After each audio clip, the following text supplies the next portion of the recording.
I'm gonna talk about something that a lot of people have no idea about this, right? And that is, if you're an adult and you get cancer, you can go seek whatever treatment you want. But if your child gets cancer, you have to give them chemo, or else they will give you a felony medical negligence charge and CPS will come take the rest of your kids. Yeah.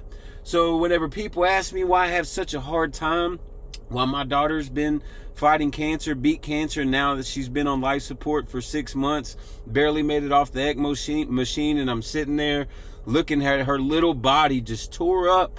Chemo tore up her stomach. They had to take her colon and a third of her small intestine out.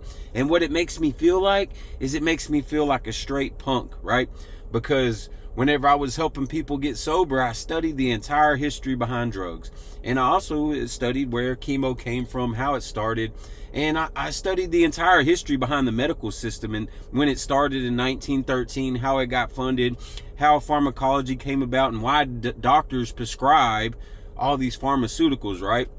And it just drives me insane. It really tears me up, guys. Like every day I have to fight the feeling of being a punk B.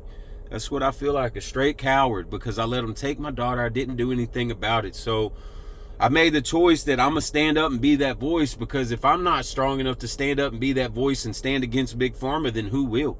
Then who will?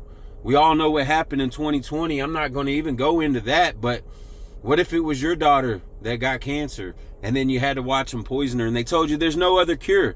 When are we going to stand up for a cure to cancer? $1 trillion industry that there's no cure.